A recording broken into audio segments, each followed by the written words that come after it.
Thank you. Fellow citizens, for 8 years it has been my honor to serve as your president.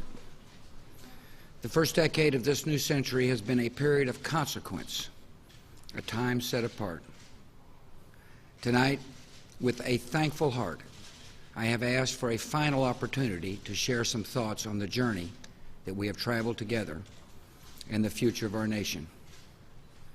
5 days from now, the world will witness the vitality of American democracy.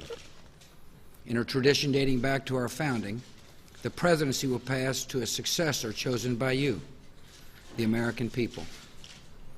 Standing on the steps of the Capitol will be a man whose history reflects the enduring promise of our land. This is a moment of hope and pride for our whole nation. And I join all Americans in offering best wishes to President-elect Obama, his wife Michelle, and their 2 beautiful girls.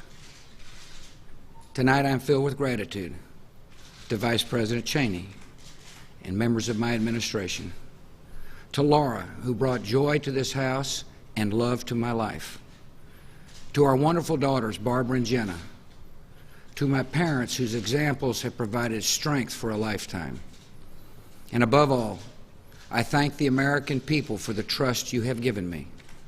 I thank you for the prayers that have lifted my spirits, and I thank you for the countless acts of courage, generosity, and grace that I have witnessed these past 8 years. This evening, my thoughts return to the first night I addressed you from this House, September the 11th, 2001. That morning, terrorists took nearly 3,000 lives in the worst attack on America since Pearl Harbor.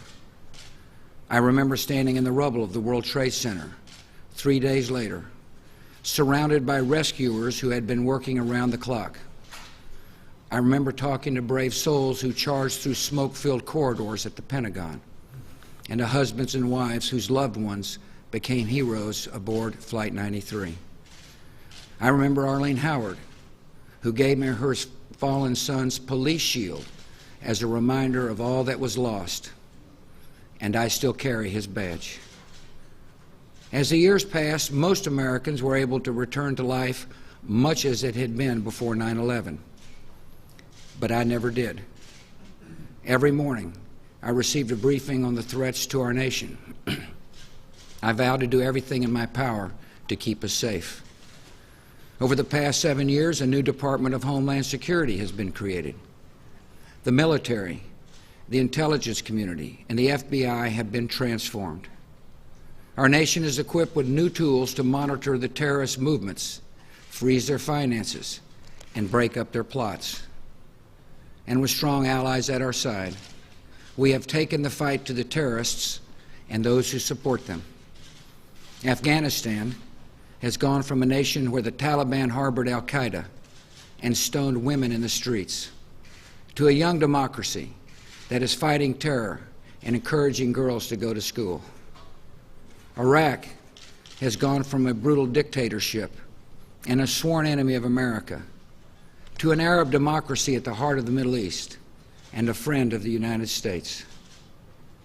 There's legitimate debate about many of these decisions, but there can be little debate about the results. America has gone more than 7 years without another terrorist attack on our soil. This is a tribute to those who toil night and day to keep us safe: law enforcement officers, intelligence analysts, Homeland Security and diplomatic personnel, and the men and women of the United States Armed Forces. Our nation is blessed to have citizens who volunteered to defend us in this time of danger. I have cherished meeting these selfless patriots and their families, and America owes you a debt of gratitude. And to all our men and women in uniform listening tonight, there has been no higher honor than serving as your Commander-in-Chief. The battles waged by our troops are part of a broader struggle between 2 dramatically different systems. Under one, a small band of fanatics demands total obedience to an oppressive ideology, condemns women to subservience, and marks unbelievers for murder. The other system is based on the conviction that freedom is the universal gift of Almighty God, and that liberty and justice light the path to peace.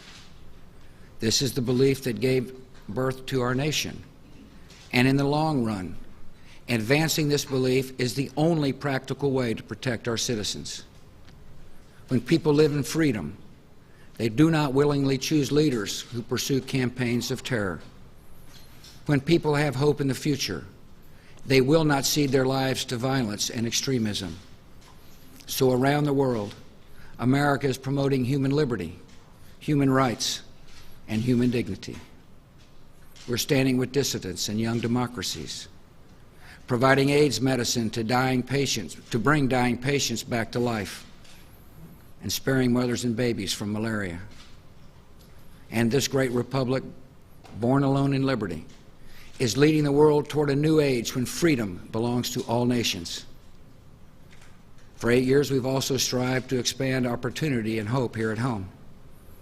Across our country, students are rising to meet higher standards in public schools.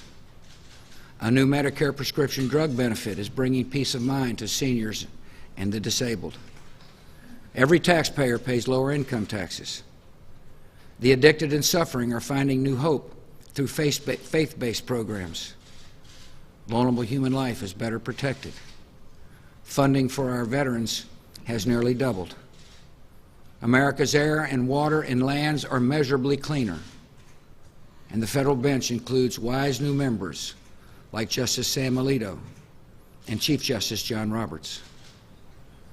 When challenges to our prosperity emerged, we rose to meet them. Facing the prospect of a financial collapse, we took decisive measures to safeguard our economy.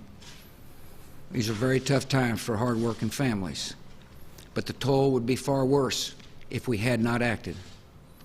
All Americans are in this together, and together, with determination and hard work, we will restore our economy to the path of growth. We will show the world once again the resilience of America's free enterprise system. Like all who have held this office before me, I have experienced setbacks. And there are things I would do differently if given the chance. Yet I've always acted with the best interests of our country in mind. I have followed my conscience and done what I thought was right. You may not agree with some of the tough decisions I have made, but I hope you can agree that I was willing to make the tough decisions. The decades ahead will bring more hard choices for our country, and there are some guiding principles that should shape our course.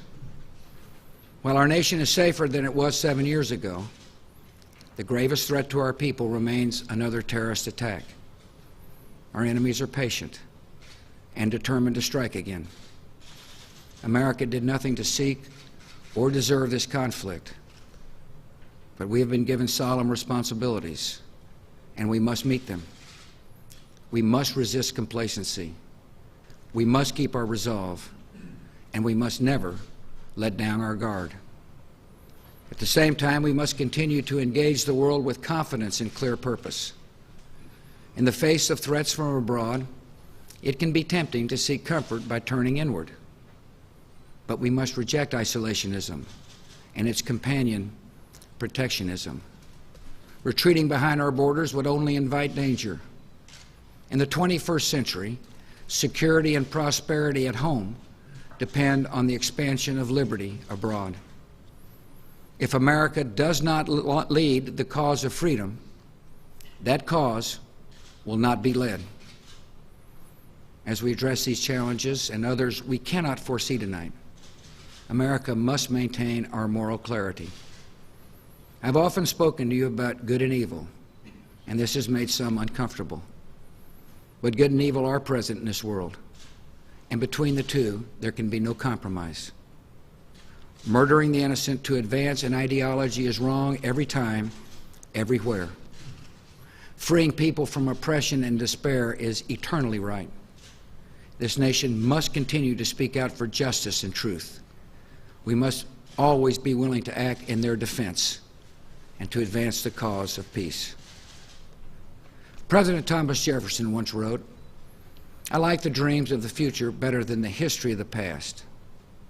As I leave the house he occupied 2 centuries ago, I share that optimism.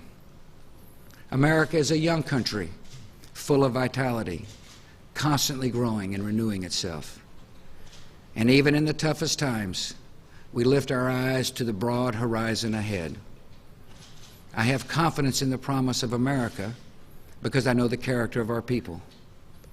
This is a nation that inspires immigrants to risk everything for the dream of freedom. This is a nation where citizens show calm in times of danger and compassion in the face of suffering. We see examples of America's character all around us. And Laura and I have invited some of them to join us in the White House this evening. We see America's character in Dr. Tony Rekasner, a principal who opened a new charter school from the ruins of Hurricane Katrina.